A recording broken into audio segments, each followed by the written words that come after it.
Hi, Professor.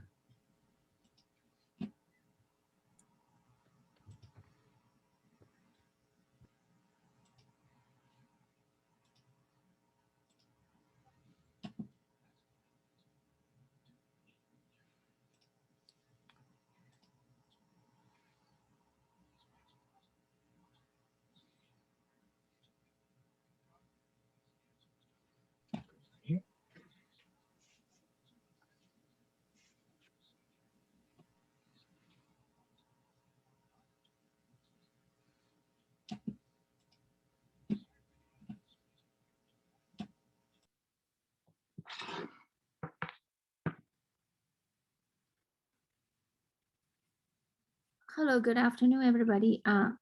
Today we will be beginning our discussion on 2D motion, that is motion in two different directions. So far we have been working on motion in one dimension. Now we have motion in both. In the case we're looking at X and Y components, you have both a motion in the horizontal direction as well as a vertical direction.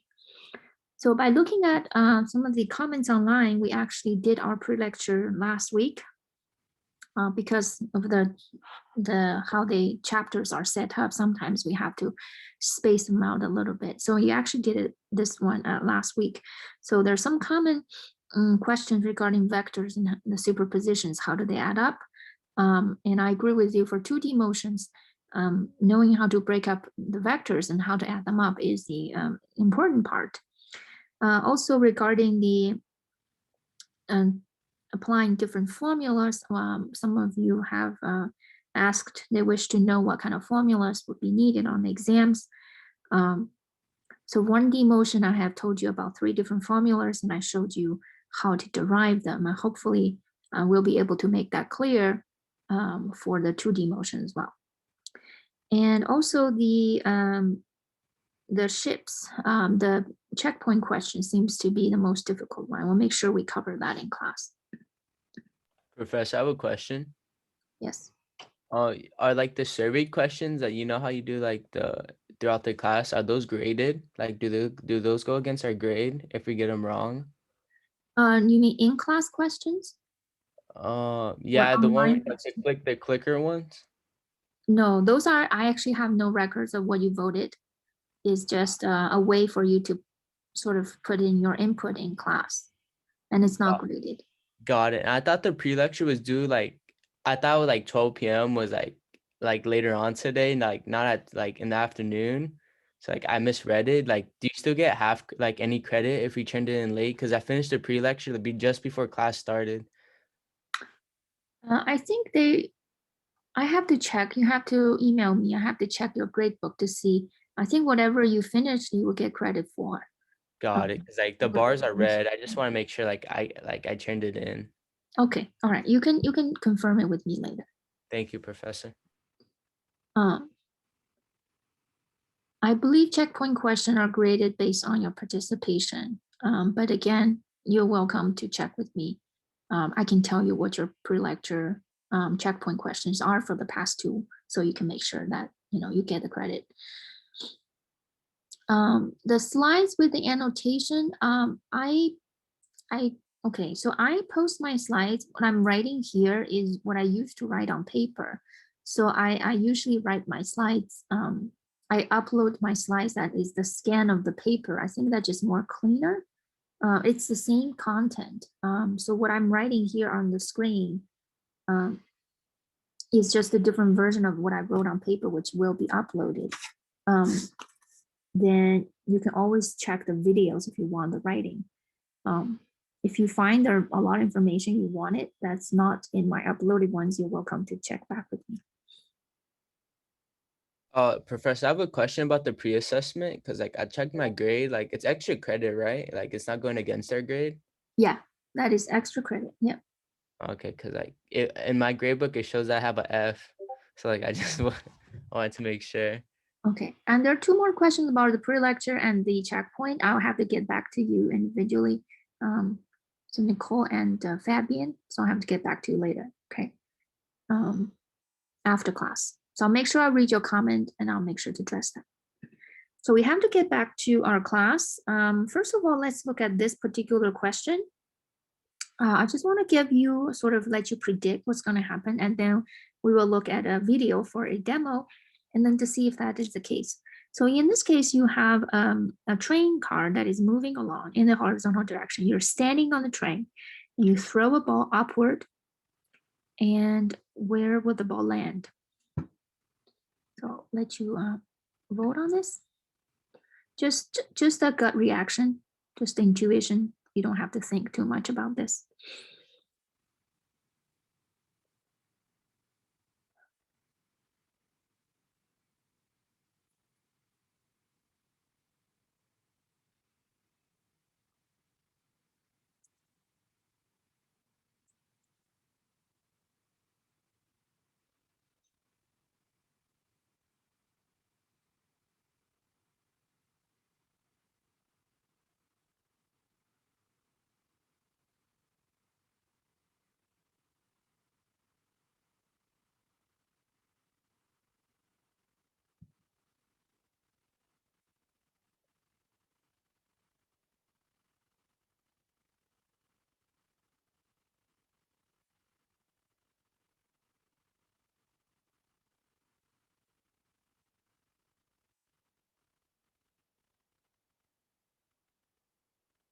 Okay, 10 more seconds.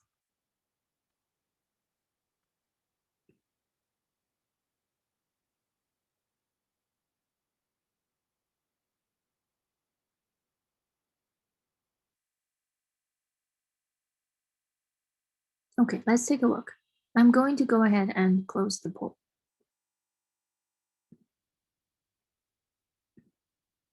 Okay, so this is your results. You have majority predict at the center of the car. So the center of the car is where the person is, so it lands back at the person, or maybe you will miss it. Let's see.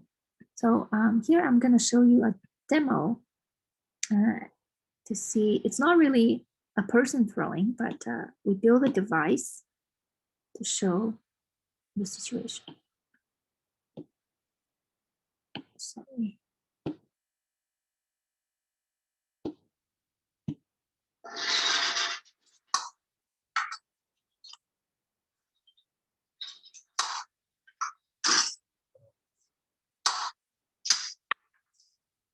Okay, the last one was not successful, but the first two are successful. So what is happening? What was happening was that this device was built in such a way that that it will shoot up. There's a spring in there, and it will shoot up a ball upward directly, and you can see that while going through the tunnel, the ball landed back into the car. So this is what we wanted to demonstrate with 2D motion, is that the ball has a horizontal velocity as well as a vertical velocity, and they're independent of each other. So because the car is moving only with the horizontal velocity, the ball was in the car before, right? So when the ball got shoot up, it still kept its horizontal velocity with it. So that on the other side, the ball is still have the same horizontal velocity. So while it's moving up and down, it is also moving from left to right, and it's going to be able to land back into the cart. And this is what we demonstrated. So here, yes, if you throw a ball upward, yes, the ball will land back at the center of the car at the person. So B is correct. So imagine if you were on the car, right? You observe the motion of the ball, which is moving up and down. But if you were standing on the ground and you look, you see the ball is actually following this parabolic motion, because at the same time it's moving up and down, it's also moving to the right. So it is moving in this parabolic format. And this is also what we call frame of reference. Now, if you are in the frame of reference of the car that is moving by itself, then you think the ball is moving up and down. But if you're standing on the ground, your frame of reference is the ground, then the ball is moving in this parabolic motion manner. But that's just an interesting thing I wanted to add. It is not something we're going to test in the exam. So let's look at another question, throwing darts. Let's say you're playing darts. What should you do in order to hit the center of the target? Do you want to throw the dart directly at the center or aim a little bit higher than the dart and the target, or not sure? So let's do the poll again.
Okay, a few more seconds, 5 more seconds. Let's finish voting.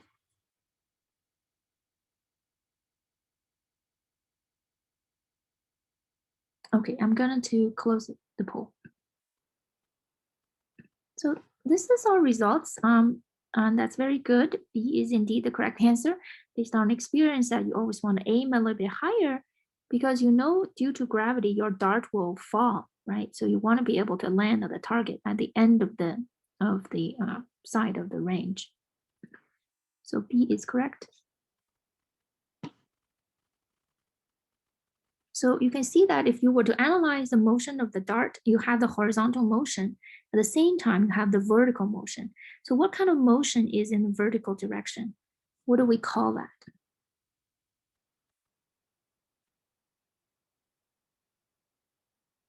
In the vertical direction, there's nothing but gravity, right? And we just talked about it in previous class. It's free fall, very good, thank you.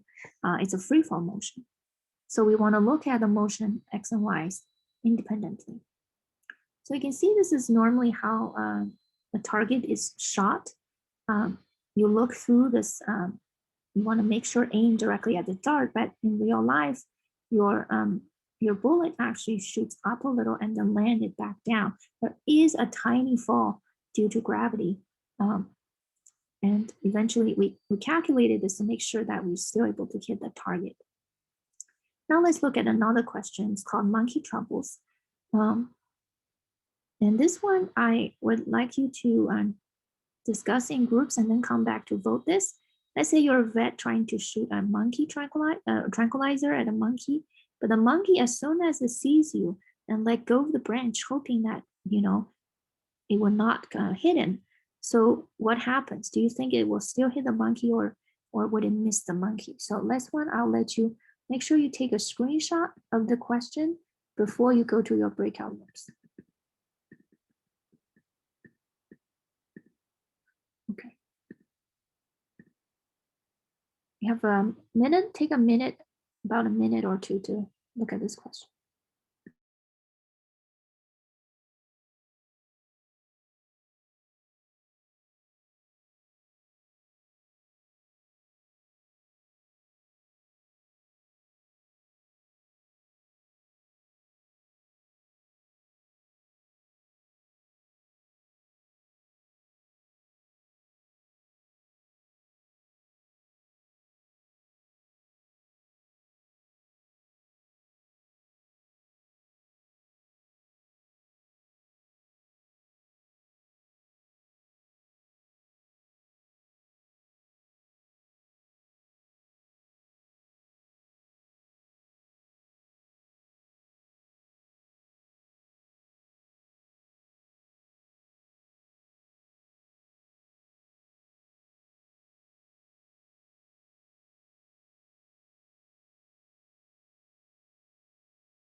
Let's take about 10 more seconds to finish voting.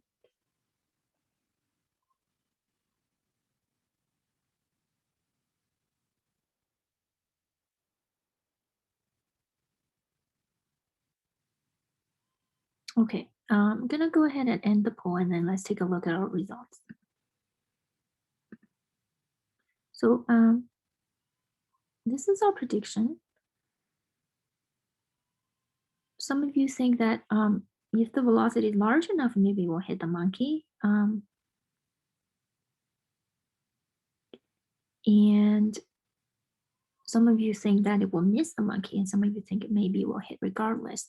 I wanted to add that for those of you who think it will, if V is large enough, let's assume that it is actually in range. Your dart is in range. In terms of horizontal distance, you're in range. So now it's just a matter of the vertically, are they gonna be in the same, falling with the same pace? So here I do have another demo to show you.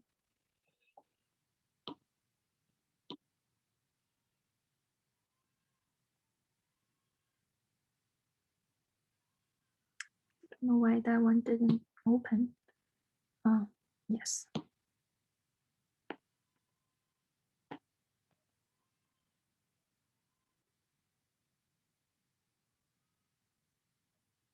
Hold on.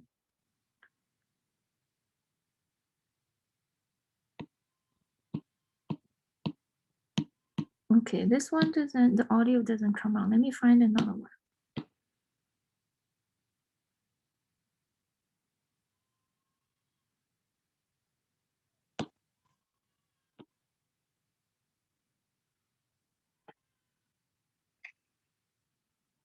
Oh, wait a minute. Okay, you're not seeing your share. You're not really seeing my share. Okay, I gotta redo this.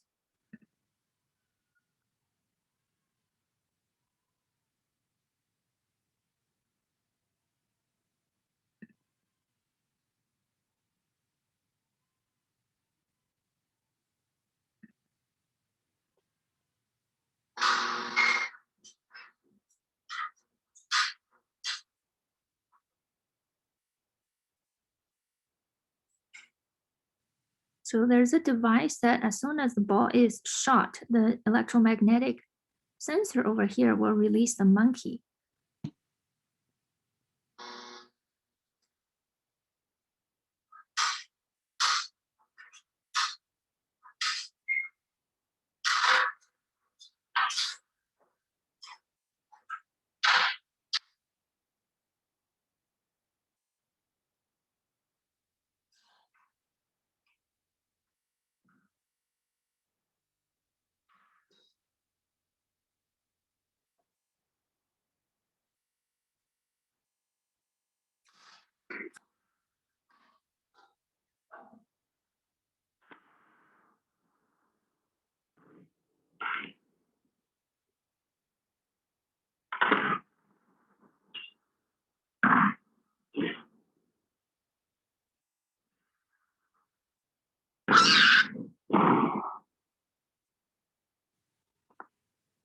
Okay, so we can see that it indeed hits the monkey. So now let's break it down into the components to see what happens. It actually works whether your dart is aiming up or shooting horizontally or shooting. Was that aligned with the monkey? Yes, it was aligned with the monkey. Let's say if your dart is shooting horizontally. So what is happening is the dart is shooting with a horizontal velocity, and that velocity doesn't change. During the fall of the dart will pick up a vertical velocity because the gravity is acting on it. So the dart will follow its parabolic motion. And at the same time, the monkey will simply be free fall. In terms of the motion in the y direction, the dart and the monkey are obeying the exact same pattern. It's free fall for both of them. So if the dart is in range, then while the dart is at the location, here, it also had fall for a certain distance, while the monkey also fall for the same amount of distance, so that the monkey did not escape just by letting go. And precisely because it escaped, it get hit. Now, if had not let go, and if you aim directly at the monkey, now previously we said if you want to aim at the center, the target, you actually want to aim a little bit higher because your dart will fall. In this case, because the monkey also let go, they meet at this location. So it's eventually still going to be hit. It's the same way if you aim the dart a little bit upward, right? You have an initial velocity going up, it fall down, decrease a little, and at the highest point, you don't have any vertical velocity with only the horizontal velocity. And on the right hand, they still meet over here. Now we will talk about these equations later, so never mind the equation for now. We just wanted to have a conceptual understanding. So how do we break the motions exactly in 2D? So first of all, let's review some basic math, that if you have a triangle and you want to break it down, if you have a velocity, when we talk about the velocity in this direction, v naught, and we wanted to break it down into x and y components. So we need to look at SOHCAHTOA. The sine of the angle is the opposite side over the hypotenuse. The cosine is the adjacent side over the hypotenuse, and tangent is the opposite over the adjacent. Okay, so when we break down our component for v naught, so let's say you shoot an object with a v naught that's making an angle theta with respect to the horizontal direction. Then you can look at v naught has two components. This is the x component, v naught x, and you have a y component, v naught y. Okay, because of the sine theta is v naught x over v naught because of SOHCAHTOA, then the v naught, the x component is v naught times sine theta. And because cosine theta is v naught y over v naught, then v naught y is v naught times cosine of theta. Okay, so if you're giving the velocity initial and the angle, you are able to look at it, the x component and y component separately. Okay, so now let's analyze the motion in two different directions separately. So let me set up our coordinate system. Let's say this is our y direction, positive y, and this is our positive x. So define your x and y direction. Define your coordinate systems. We have done that. And also break the v naught, or you can say decompose it into x and y components. So we have done that with v naught x is v naught sine theta, v naught y is v naught cosine theta. Okay, so now we will analyze the motion in x and y direction separately. Okay, so let's look at x direction. So remember, in 1D motion, we have two kinds of motion: constant velocity or constant acceleration, right? So now if you know how to do 1D motion, this is simply two 1D motion. You have two, the x direction, you do it one time, y direction, you do it one time. You have two of them. So what kind of motion is in the x direction? Anybody would like to share? What do you think? What kind of motion is it in the x direction? Is it constant acceleration or is it constant velocity? It's constant velocity, thank you. It is a constant velocity. So we know what equation to use for constant velocity. Velocity in the x is this constant, as always, cosine theta. Oh, I'm sorry. I made a mistake here. So nobody caught my mistake. Sine theta, sorry, the x would be the cosine. The y is the sine. Okay.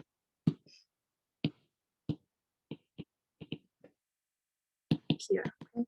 So my v naught x is v naught cosine theta. Okay, now and it's going to be the same velocity throughout the motion. So which means if you want to calculate the distance it traveled, if you want to calculate how far it traveled, it would be x final is x initial plus v constant times time, right? So this is the equation we said that you need to use for constant velocity in 1D, and here we can use it for the x direction. Okay, now if you set 0 to be at the origin, it's just going to be v naught cosine theta times time. Y direction. So what kind of motion is in the y?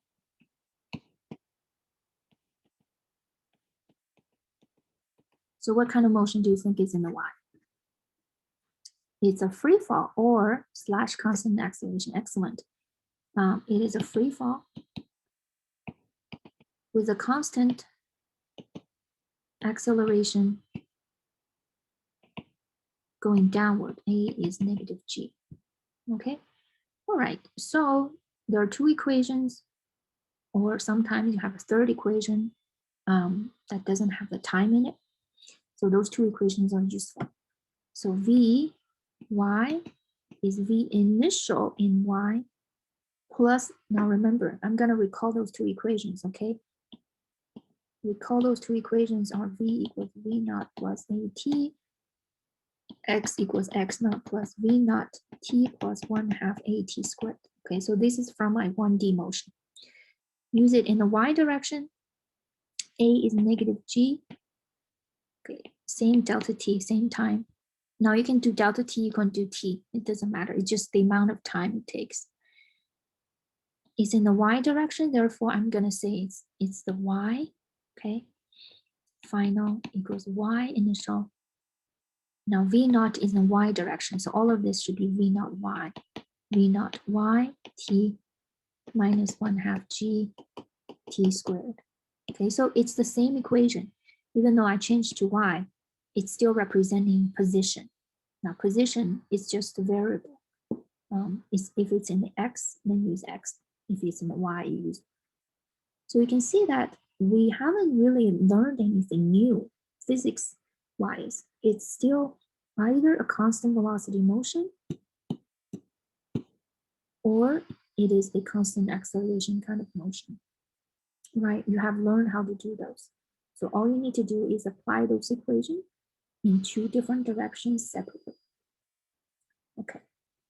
All right, so now let's look at a clicker question and then we will solve some problems. So let's take a look at this. This slides sort of summarize the equations that you will need. I have went through this already. In the horizontal direction, we don't have any acceleration, right? So acceleration is 0. In vertical direction, your acceleration is negative g, it's free fall. Okay, so horizontal direction, your velocity remains constant. Your position follows simply just this velocity times time with your position. This is your velocity in the y.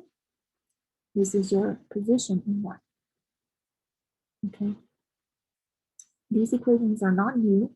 It's simply what we learned previously. This is equations for constant velocity.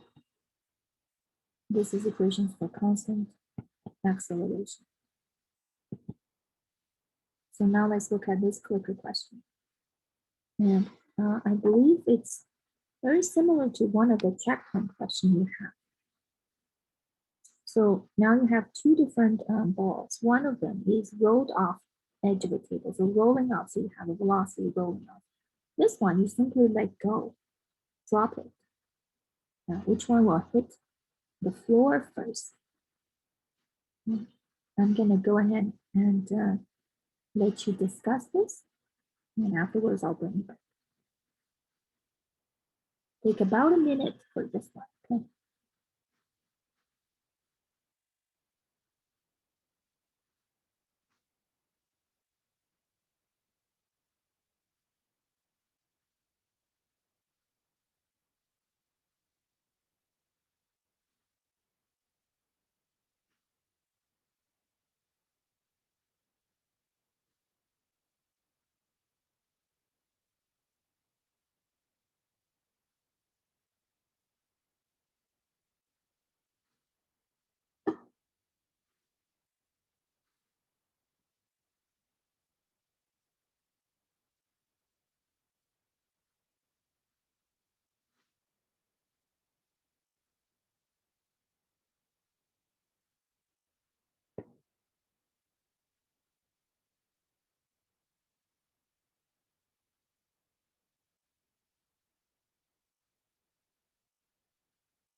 Okay, let's go for another 10 seconds for all the votes to come in.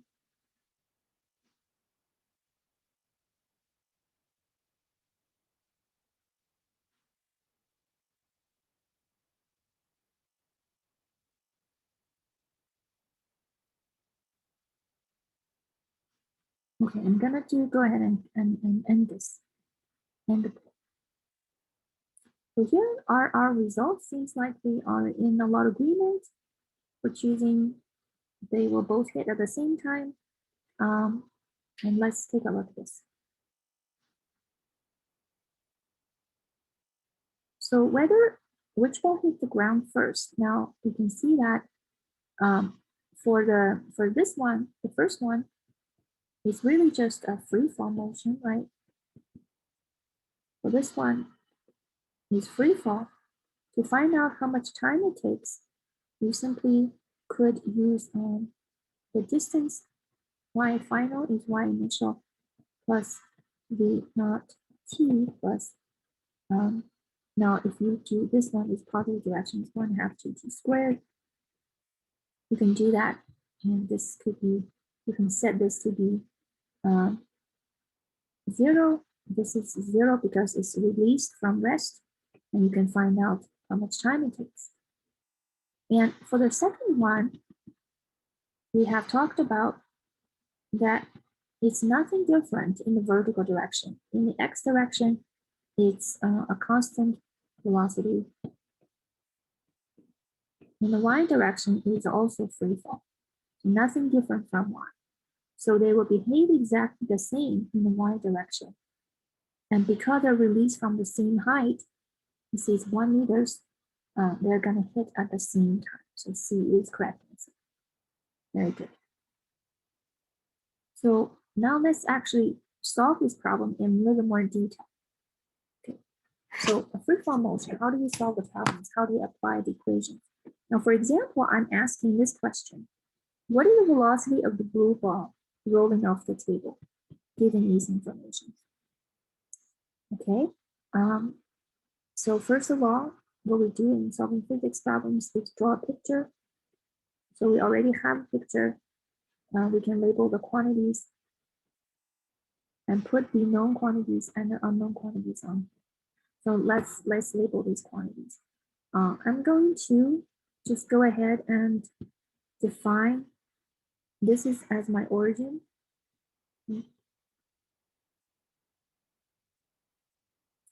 So up to be positive, left to be positive x, up is positive y. This is how I want to label it. You don't have to do it this way. You can define in different coordinates, but that's fine as long as you're consistent. So all the quantities we have, let's see what quantities we have. We know that in the x direction, x initial, you are initially at 0. X final is here. This is final, right? This is initial.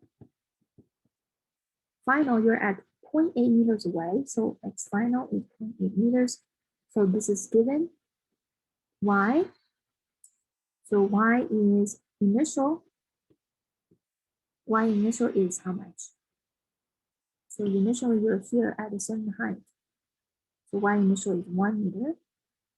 And finally you're at the ground. So y final is 0. Right? So these are the quantities that you're given. Now you know that in the y direction, you have an acceleration. And it is negative g, because I define upward to be positive. So let's solve this problem together. So my question is, I've labeled the quantities, and the question is, what is V naught that is rolling off the table? And this V naught is in the x direction. So I can say, what is V naught x? Or I can simply say, what is V naught? Okay, that's what I'm trying to solve. Now let's say, what is the physics we're going to use? Now we're talking about kinematics, so we need to find out the type of motion is what I mean by what is the physics. Okay, the physics in the x direction, we want to say what kind of motion.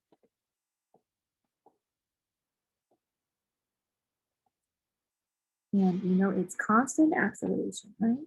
Because nothing is acting in the x direction. Constant acceleration, constant velocity.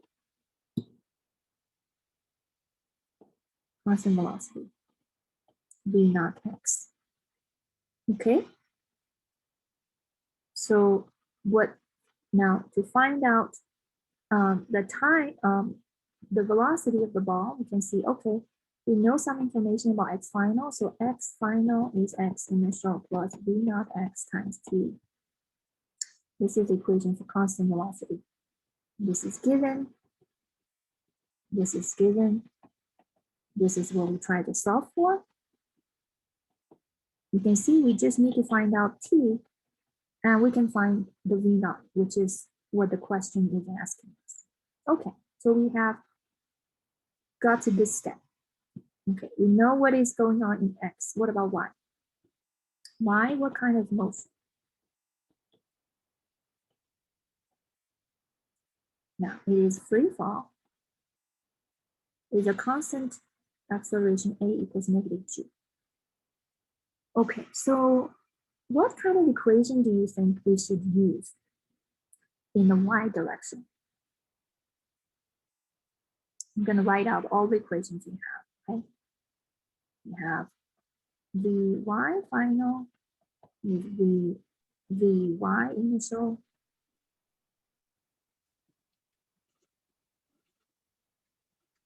minus gt. We have y final, y initial, plus the y initial times t, 1/2 gt squared. So which one do you think we should use? Or both of them?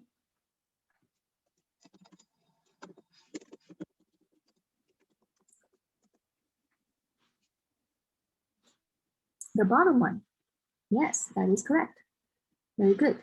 Now to find out which one may be more relevant to use, you want to see, okay, what quantity we're trying to solve for. We wanted to solve for t, right? Okay, they both have t in it.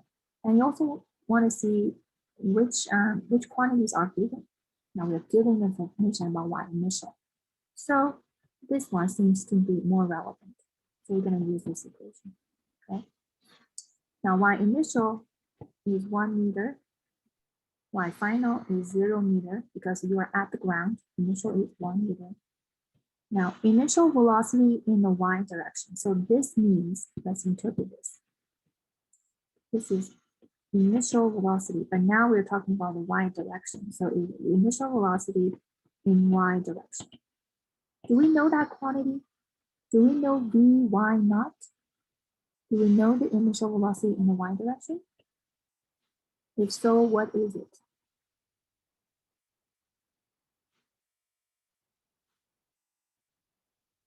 What do you think? You simply tell us it is rolling off the table in the horizontal direction. So what is initial velocity in the y direction? 0. 0. There isn't. Yes, there isn't the initial velocity in the y. You see, it's not being thrown down or up. It's in rolling off in the horizontally, pure horizontally. So there is no initial velocity in y, which means this is 0. Okay, so we don't have to consider this term.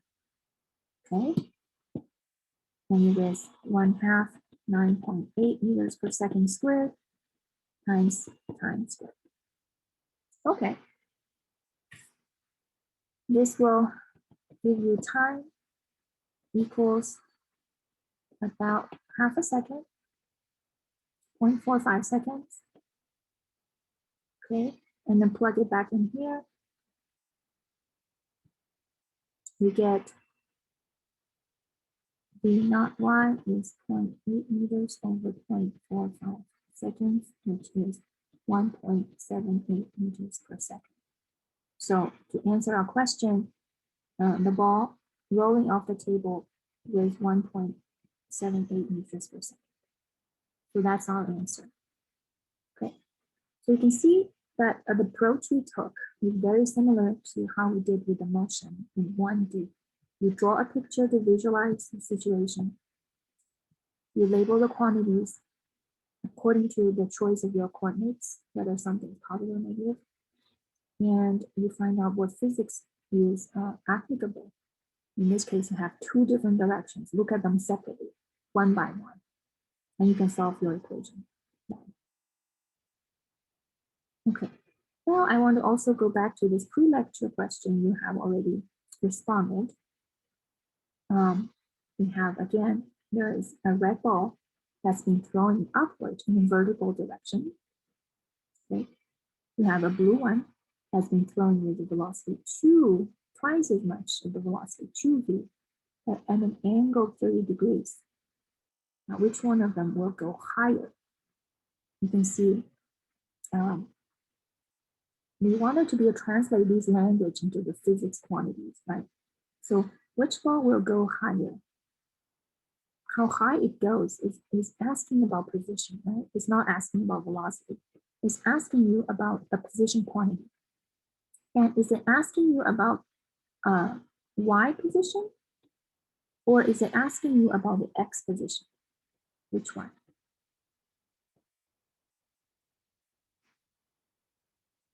Y position, yes. It's asking you the y position. How far did it go in y? Now, if I'm curious about the x position, what language should I use? I should not ask you which ball will go higher, but instead I would say which ball will go not higher than what? If I'm curious about x. The farthest. I'm sorry, further, right? Yes, very good. I would say which ball will go further. That language is asking the x position.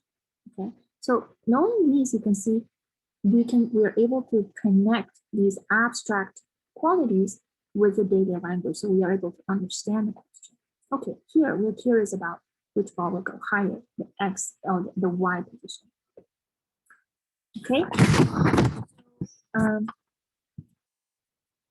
So which one will go higher is simply determined by their initial velocity going upward. The red is with the initial velocity v upward. The blue has a 2v, but what I'm caring is what is that velocity in the y direction. Remember, we are decomposing the vector into two directions. So v y, right? And you have an x direction, vx, and they follow the SOHCAHTOA, right? So vy is your hypotenuse times, is it going to be sine 30 or cosine 30? Which one?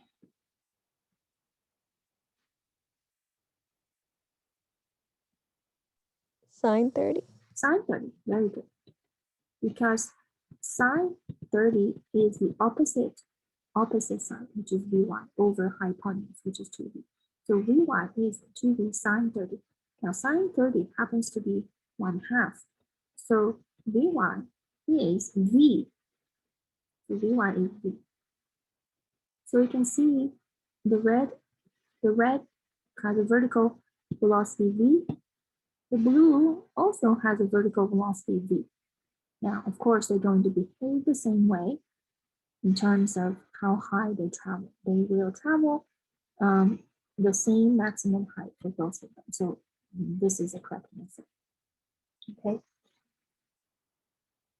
So the red will just kind of go up and down. The blue will go up, same height, and down. Simply, it traveled not only up and down, but also traveled to the right with the horizontal distance. But they're the same. Okay, so having laid all the groundwork for this, I think we are now in the good position to talk about the checkpoint questions.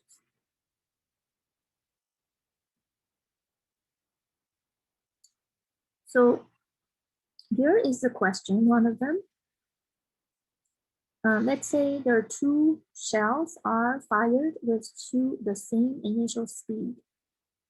Okay, so here, what is the same is same initial speed. one hits enemy 1, one hits enemy 2. So which one will get hit first? Yeah, we want to be able to translate these questions with the language of physics language. So which one get hit first? What kind of quantity what we are comparing here?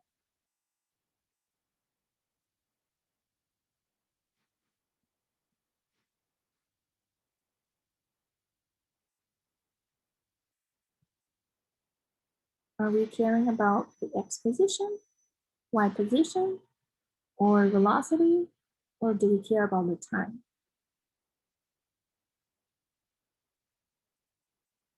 The time, yes. So we want to be able to compare the time it travels for the two of them. Which one takes more time or less time? The one that takes less time will get hit first, right? So that's what we're trying to do. Okay. Let's try to solve this together.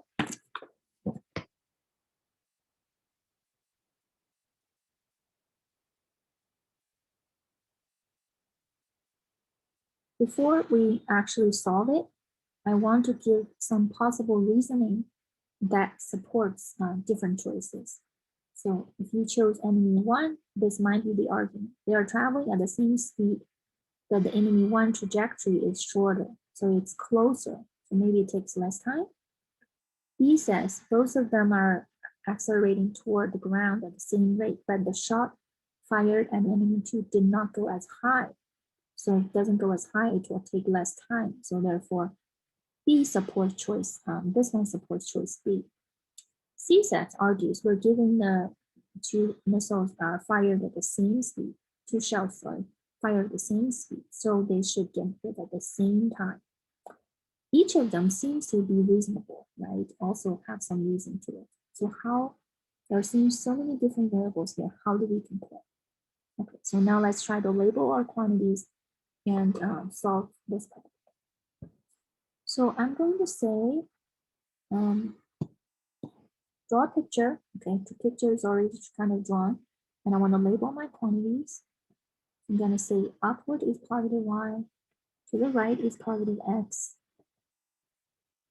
1, the shell 1 is fired with a velocity this way with a bigger angle. I'm going to say theta 1. Okay, so this is V1, V0 with theta 1. Now V2 is the same V, but it's theta 2. Okay, so I'm going to draw them here.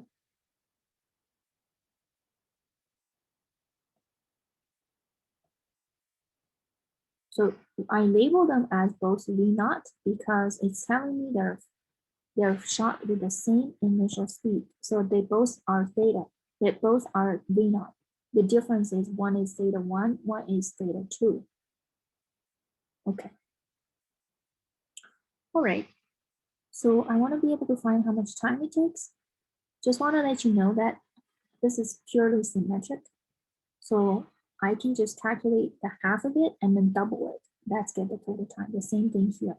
The time it takes going from here to here is exactly half is going from here to here. Okay, so I only need to look at half of the trajectory. So for ship 1, I'm going to analyze the y direction. So for the y direction, I'm given V0 in the y initial. So this is ship 1. Y, this is V0 y. Okay. Now V0 final is purely, velocity here, you know, is purely horizontal. So at the highest point, this is something we should remember to do. It's implicit. At the highest point, your velocity in the y direction is 0 because it's already the highest. it cannot go any higher, meaning that you cannot go furthermore in the y direction. You can only go to the right now. Okay, so velocity at the highest point in the y direction is 0. Now, which means in the y direction, v final is 0.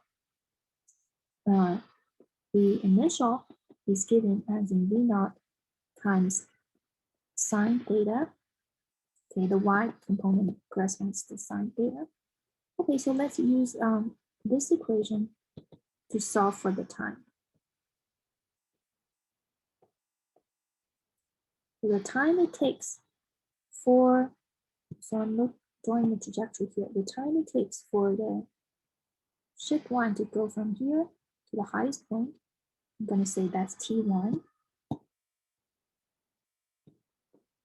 is going to be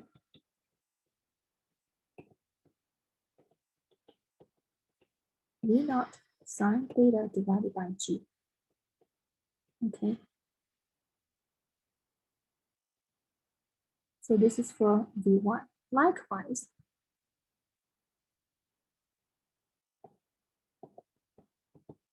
everything is the same, right?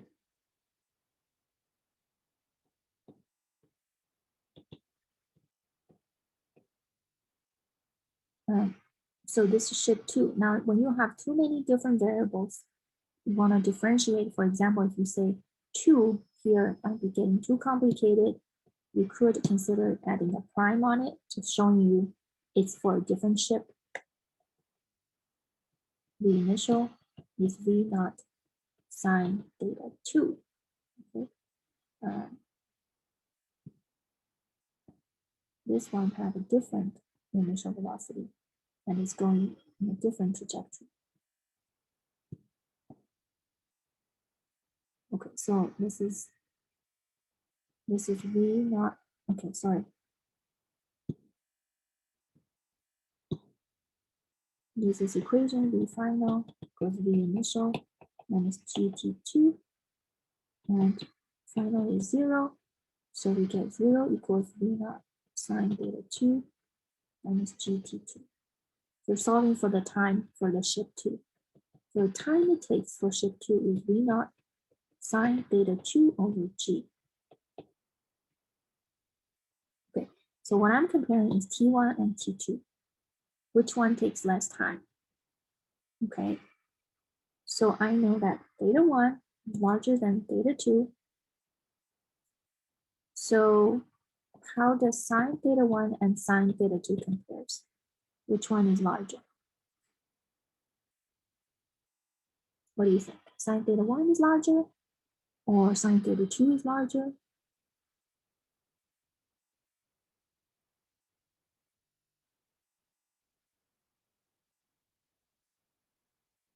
Anybody?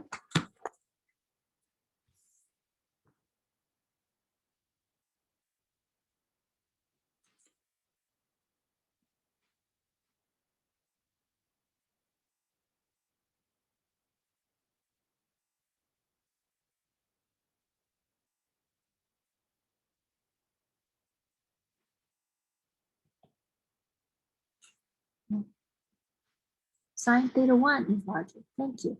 Okay, sine theta 1 is larger. Now, this is true when theta is less than 90 degrees. And in this case, we are dealing with theta that's less than 90 degrees. Yes, sine theta 1 is larger. Okay, so which means T1 is V naught sine theta 1 is going to be bigger than theta 2, right? Or T2. Okay, so T1 larger than T2. The time it takes for here to here is longer than the time to get from here to here. So T1 is larger than T2. So enemy 2 takes a shorter amount of time, which means it's gonna get hit first. Okay. Are there any questions about this particular checkpoint? Any questions about the process that I went through?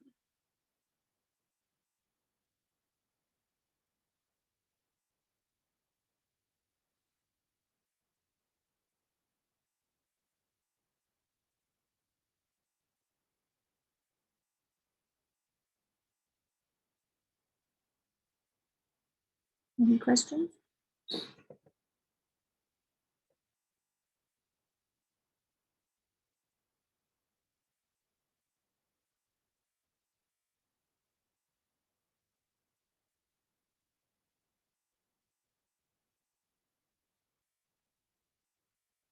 Okay.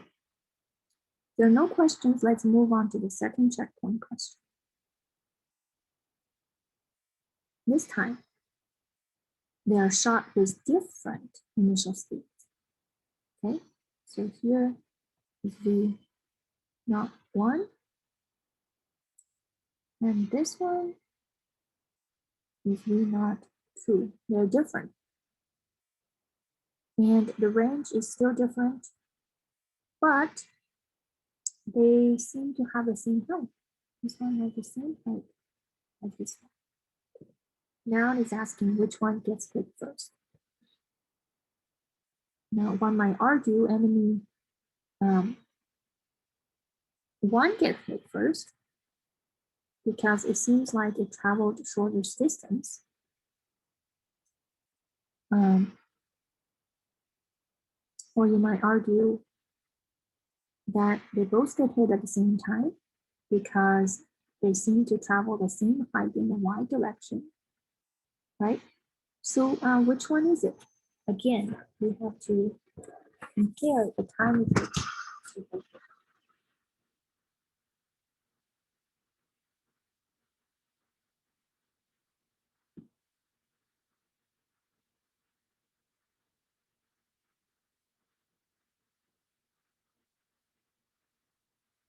So again, I'll do the same as I did before.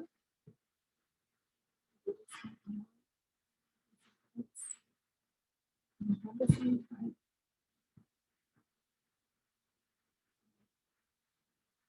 And that is very important. Even though we got one and two, we travel the same height. So it's one. Let's look at y Oh, direction. Professor, we can't really hear you. It's like muffled, your sound. Can you hear me now? Can you hear me? It's still muffled. Still coming out a little. Oh, Okay, can you hear me now? Yeah, Okay. yeah, it's better now. All right, so let me move a little bit closer. Maybe this will help. Okay, so for ship one, let's look at the y direction. Okay. They have the same final height. Y final is the same. So the equation for y direction is a constant acceleration. Okay, so the y initial plus v naught y initial times time minus 1 gt squared. And okay, initially is 0, and they have same height. You can say this is y final, or you can call it h, however you want to do it. Okay, let's just say we call this h, the height, equals v naught y. Okay, now v naught y is, so v naught y is the y component of v naught, which is v naught 1 sine of theta 1. Okay, so v naught 1 sine of theta 1 times time minus 1/2 g t squared. Okay. For ship 2, y direction,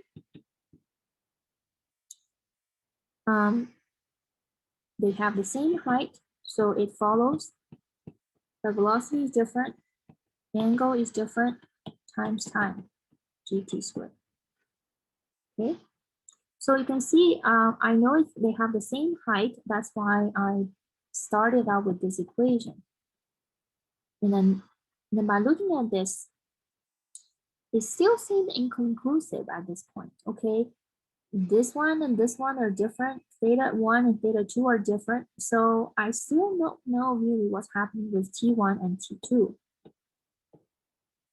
Okay, so when one equation doesn't seem to give you a conclusive answer, you can try to find another equation. So let's try something else. Okay.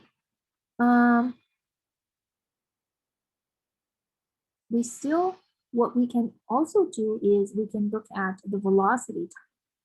So velocity in the y direction.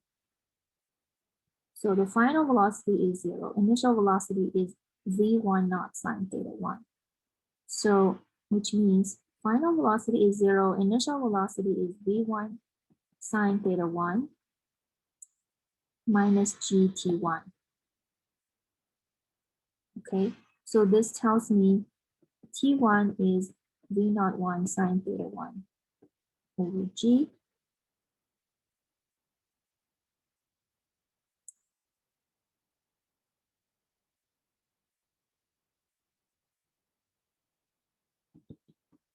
And I can do the same for 2.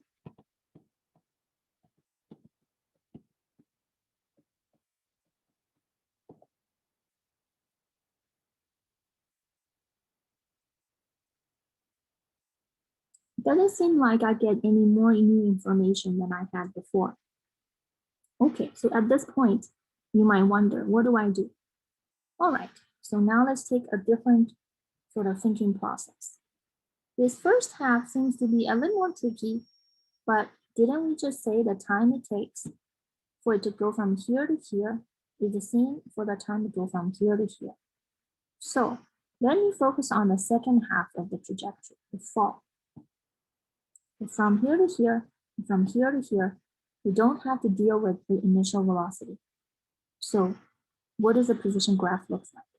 So the second half of the fall is just simply going to be, you have gone through initial height as in h, the final height is 0, you have a velocity going down as in g. So if you focus simply on the second half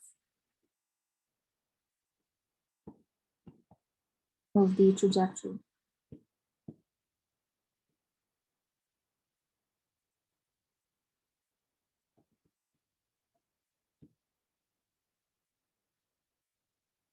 I get initial as in h, final as in 0, and acceleration negative g. So final equals initial plus 1/2 at squared. So I get h equals 1/2 gt squared. So the second half seems to be easier because the height is the same, so the time will be the same. So this will be true. T is completely decided by the height. It's going to be 2h over g, square root of that. So T1 is this, and T2 is this, as long as they have the same height. So you can see that now the first half doesn't seem to be so simple to figure out, and I focus on the second half of the trajectory, and I know it is the same kind of amount of time it took. So go back to this question, because they have the same height, which means they must get hit at the same time. So C is correct. Now going back to that, you must confirm that, okay, because they took the same amount of time, V1 seems to be more tilted upward than V2. They must have the same initial velocity, V naught y, in order for them to all fall at the same time. I can even tell which one has fired as initial speed. So at this point, you say T1 and T2 must be equal. And T1 is this guy, T2 is this guy. So in order for V1 sine theta 1 to equal to V2 sine theta 2, I know sine theta 1 is larger than sine theta 2. So I know you must fire 1 at a smaller velocity than 2 in order for them to all get shot with the same height. You can even go back to conclude their different speed. One of them is smaller than the other. Okay, I know that I went through a long process to get the answer, but once you are more familiar with the process, you know where to focus on. For example, here the initial is a little tricky. because not only the speed is different, the angle is also different. You can't really narrow it down. So instead, you're going to focus on the height and look at the second half of the trajectory, saying it's the same amount of time. And I can even tell that one of the velocities must be smaller than the other one. So when it all comes down to simply just the play of the different equations and your known quantities and your unknown quantities. Okay.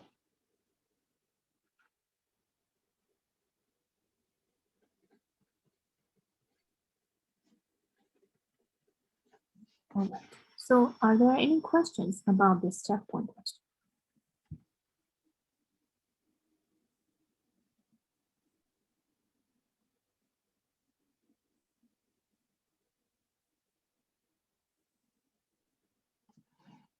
So both projectiles v naught y are the same.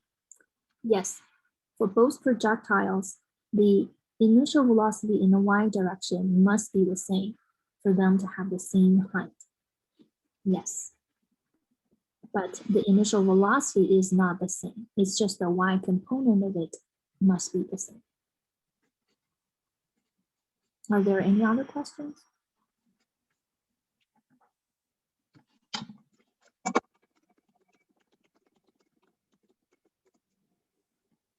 So for this one, they both get hit at the same time. Which ship gets hit first is a question. They both get hit at the same time because you can see they reach the same height. So it takes them the same amount of time for them to go from the highest point to go down. It's the same amount of time. Oh, which velocity was higher? Velocity 2 was actually higher because you can see velocity 2 was shot more flat, right? So in order for velocity 2 to reach the same height, shell 2 to reach the same height, velocity 2 must be much bigger because velocity 2 was much more flat.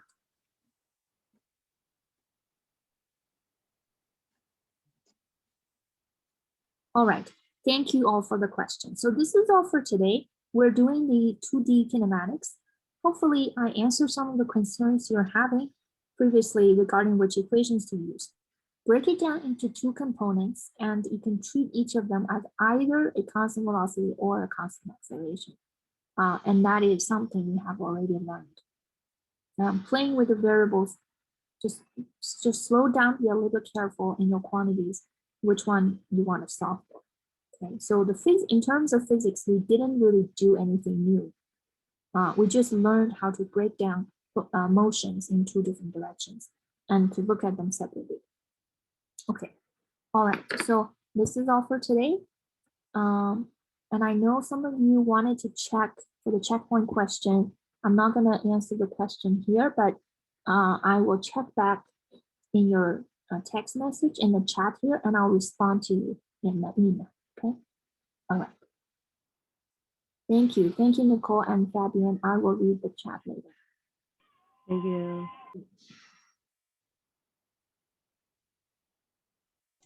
Thank you. Thank you, bye everybody.